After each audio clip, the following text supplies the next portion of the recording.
Watch. Blake Lively turns heads in plunging purple suit. Somewhere between the mushroom-induced almost orgy on Yellow Jackets, 2 Peloton-aided deaths on different shows and the latest drug party on Euphoria, we had an epiphany. There is not enough fluff on TV these days. As of late, the comfort that our favorite series used to provide has slowly been replaced by an unexpected anxious feeling that has us hovering over the play bar on Netflix to see what is coming up in the next scene, like a monster waiting just around the corner. When did TV turn into our enemy? Of course, dreading the unknown and grappling with feeling out of control is nothing new, especially since COVID-19 entered our lives in early 2020. Quarantine may have given us more time to dedicate to streaming without FOMO or guilt, but lately, even our safe space has felt more like a panic room. Take, for example, Showtime's teen trauma drama Yellow Jackets, which we were, to put it mildly, obsessed with like so many others. But as the episodes continued, our sense of anxiety heightened to the point where we were pulling a Harry Burns and watching the last scene first to alleviate the self-imposed.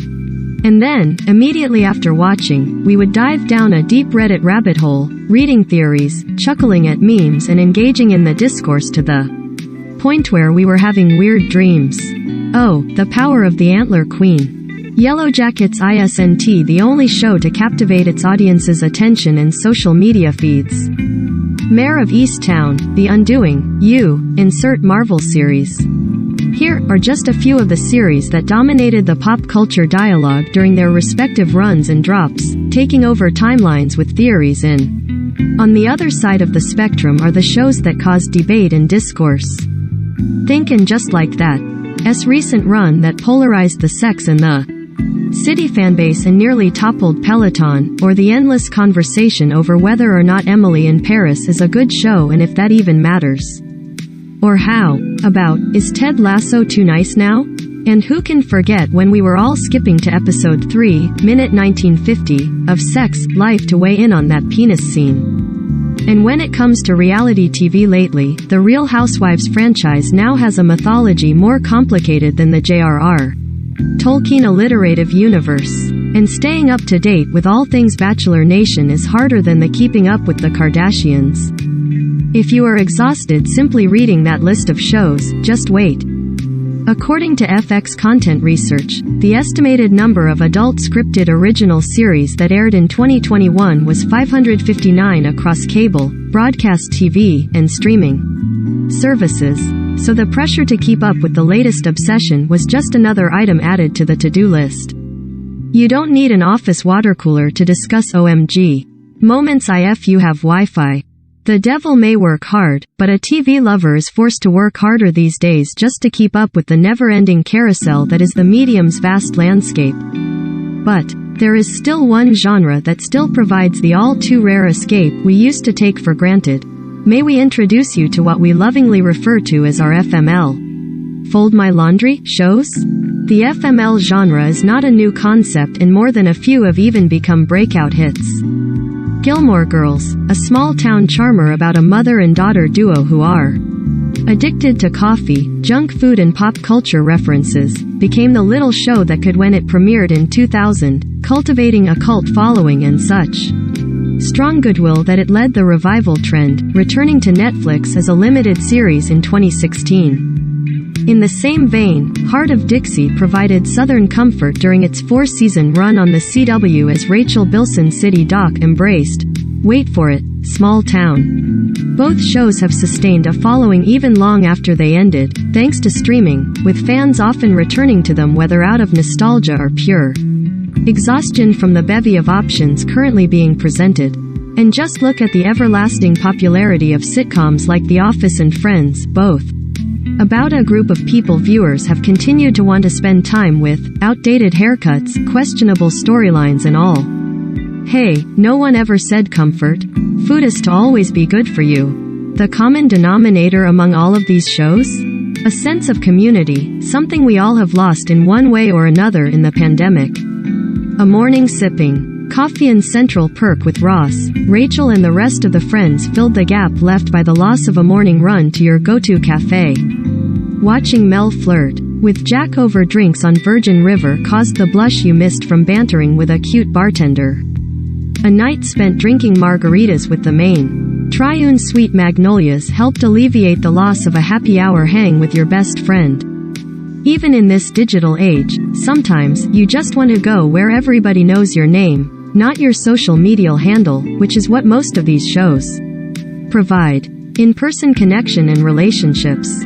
Cheryl J. Anderson, the showrunner of Sweet Magnolias, knew right from the beginning of the series that she wanted the viewer to feel like a member of the titular trio of friends, who get together weekly to laugh and cry over chips and guac. I told Norman Buckley, our producing director, at the very beginning that at Margarita Night I wanted the camera to be the fourth Magnolia, Anderson told E! News in a recent phone interview.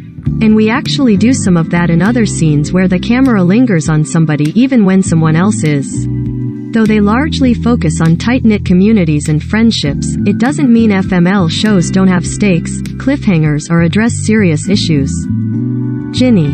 Romantic interests. While Virgin River and Sweet Magnolias have both had main characters struggle with infertility. But the difference between them and the prestige drama of the moment is that the tension is often much more grounded and relatable. And the lack of plot devices such as supernatural elements or a big murder mystery introduced in the first episode makes that a much more difficult needle to thread while also delivering the cozy, suburban fantasy viewers have come to expect. It's really hard because there are characters that we don't get to see every episode that we could write an entire episode about, Anderson explained of establishing the right tone of spectacle and small-town reverie. I hope that part of the coziness is that they are reminding you of people you care about in. Everybody who is watching is seeing situations and people that they recognize and care about or maybe that they had wished has happened differently. There's that aspect of wish fulfillment. The other interesting commonality between these series is that while they often find themselves among the highest rated, Sweet Magnolias has held the #1 spot on Netflix's top 10 list since its second season dropped on February 4th, and Virgin River was the fourth most watched streaming show of 2021, according to Nielsen and Hallmark channels. When Calls the Heart just had its biggest audience, 8 years in, they rarely dominate the pop culture conversation in the same way Bridgerton, Squid Game or even Ted Lasso, which is basically an FML show wearing a mustache, have. But there's something to be said for a show that you can spend time with while doing something else. Getting your kids ready for school, cleaning your house or, yes, even scrolling on Instagram, and not feel FOMO. Or that you have to do homework after an episode ends to figure out what the hell you just watched. Anyone else have PTSD from reading endless novels featured in the background of scenes during the Lost era? Yes, there are cliffhangers and postmortems for these FML shows, but that rabid, insatiable demand for more just isn't there in the same way. Which is honestly refreshing. How often have we seen a series gain a large, devoted fanbase that inevitably begins to wane, moving on to the next big thing? See Revenge, Scandal, iRobot, every show that is heralded to be the next Lost, etc. So, you can have your too cool for school euphoria and true crime dramas posturing as social commentary. Right now, we'll take our dependable shows on air. Fluff, thank you very much.